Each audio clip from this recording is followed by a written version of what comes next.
路虎的 V6和 L6的发动机来对比啊，我认为啊 L6的发动机啊故障它也不少啊，除了漏油啊就是漏水，跟 V6啊对比来说它一点也不少。二哥今天用一条视频啊给大家说清楚 L6的都有哪些常见的故障，应该怎么去维修的时候避坑。第一个就是关于漏水，虽然说维修起来费用低一些，但是故障点也不少。第一，缸盖的测水管这两个胶圈啊，时间一长啊，就容易老化，开始啊漏水这种现象，10万公里左右啊开始漏水了。原厂的没有单独提供，咱们啊特地啊做了改进的胶圈，只要胶圈漏了，单独更换胶圈就可以搞定。其次就是涡轮的水管，涡轮这两个水管啊，其实爱漏水啊，原厂的有单独提供，更换这两个胶圈就可以解决问题。原厂有单独提供啊。再一个就是水壶的回水管已经有改进的了，之前啊是2根的分体的，现在啊一体的了，这个大大降低了漏水这种现象了。最重要的啊，这个位置啊，有很多人啊容易误判。来看这个位置，来梯形水管和节温器，它们两个呀很容易让大家啊误判啊。来，它俩是这么装着的，这个梯形水管这个位置啊很爱漏水，它只要是漏水啊，都流到节温器上，让大家认为啊是节温器坏了导致的。把节温器换了，过一阵子还漏，其实是它导致的。再一个重灾区，它只要它一漏，它会漏电子盘上，活塞冷却电子盘，就是电子盘上只要一漏上。废，你就得换电子盘，只要一坏啊，仪表里边会报一个性能出现，其实就这个电子盘啊废了导致的。这电子盘呢如果坏了啊，会报一个25A9杠13的一个故障啊，它只要一报这个故障，就电子盘坏了，换了就搞定。来，接着咱们再讲啊，关于漏油啊，其实是重大点就是2个，曲轴前油封跟曲轴后油封。曲轴前油封呢，从2个地儿漏，一油封这个位置，二是壳。如果是壳这个位置漏的，那你可以啊拆掉打胶或者更换。如果是从大轴下边漏的，那就是这个油封啊坏了导致的，可以单独更换油封。油封出现厂有单独的提供，好吧？来，再说曲轴后油封，很多人啊都容易啊判断失误。来，接着往下讲啊，为啥？因为上面啊它有个堵盖，这个堵盖啊容易漏油，让大家会误认为啊是曲轴后油封漏的，就这个堵盖。这个堵盖在这个位置装着，这个胶圈时间长啊它就老化，它这个油啊会流到这个位置。会流到变箱下边，很多人啊认为是曲轴后油封漏的，把曲轴后油封给换了，换完之后啊，过一阵子还漏，结果发现我操是从这儿漏的。所以说，检查曲轴后油封漏油之前，一定要检查这个堵盖，检查这个位置有没有漏油。这个漏油先修它，好吧？这个如果不漏，你再就去修曲轴后油封，单独更换油封就可以解决问题。其次，上面这2个位置啊也很爱漏的啊。来，这是的后壳和电子盘的 O 型圈。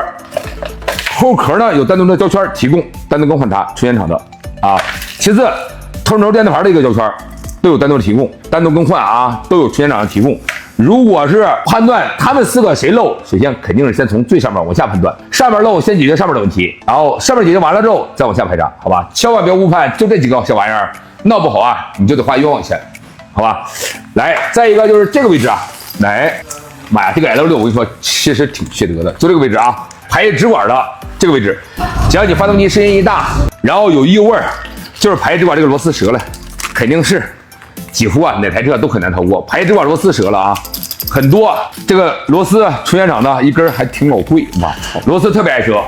再一个就是这个飞机盘，这个小玩意儿啊，别看东西小，但是它只要坏了之后，我跟你说它就开始报故障了啊。拿电脑检查的时候啊，报的是0507-00的一个故障，只要一报这个故障，那个怠速就呼，仪表那个表针就开始干这个呼不稳，有时候啊怠速还高。这个啊就是这个飞机盘坏了导致的，很便宜啊，单独更换这个飞机盘就可以解决问题。来，这个小玩意儿虽然说东西小，但是它起到的作用可大了去了。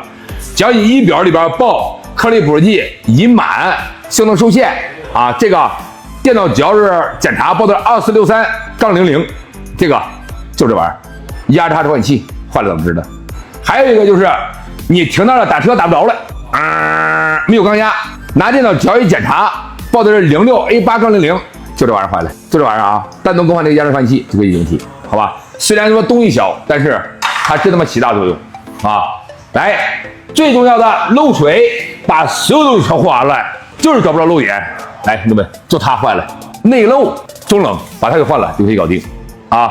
只要你漏水点找不着，没有漏水点就漏里边了，老是缺水，就它坏了，好吧？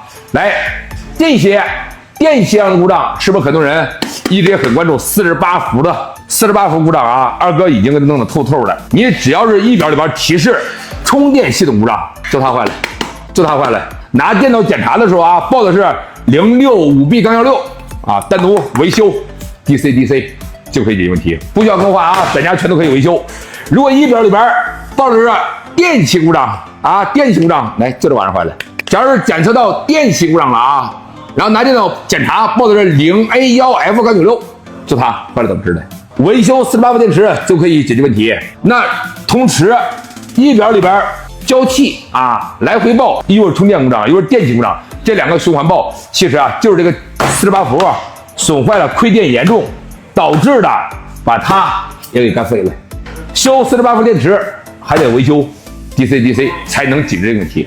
这是仪表里边48伏经常报的3个故障，是吧？一个电器啊，一个是充电，一个是电器充电，好吧？还有一个就是涡轮的故障，这个啊，在48伏车上啊，很多车啊也有这个故障。48伏只要出现故障的时候是动力不足、费油啊，就是没劲儿。拿电脑检查的时候报那 RCB6-71，只要报这个故障的时候啊，就是涡轮坏了。维修涡轮就可以啊，换涡轮那巨贵，维修涡轮啊就可以解决问题，不需要去更换涡轮总成，好吧？再一个就是这个皮带，10万公里左右，皮带肯定得裂，基本上有的时候6-7万就开始裂了。皮带组件啊一定要换，还有一个就是支架啊，容易响，声音很大，其实就是那个支架坏了怎么治了？单独更换那个支架就可以有问题。好了，再说这个是非常关键的一个点啊，水泵。只要是你跑6-7万公里，拿电动一检查，这个水泵就报一个卡在关闭位置，然后报的故障码的26CB-72，其实啊就是这个水泵那个电子盘，就它坏了导致的。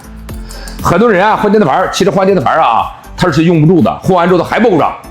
有的人换水泵总成，换完之后没多长时间还报故障。其实报这个故障啊不影响你的正常驾驶，它只是升温慢一些而已。其实报这个故障啊，有很多车你把电脑升一下级啊就不报这个故障了。不需要去更换这个水泵总成，即使升完级，它还是有这个故障。记住，仪表没有任何提示，只是电脑里边提示，不需要管它，好吧？根本就不需要管它啊！来，还有一个，这大爷坏了，刚才说到这个，来，活塞冷却电子盘，它要坏了会报一个25A9-13故障，它只要一坏，仪表里边立马啊就给你性能受限，所以这个东西非常重要。好吧，关于 L6的这些故障啊，基本上都说完了。下一期啊，给大家分享关于这个家伙的常见故障，好吧？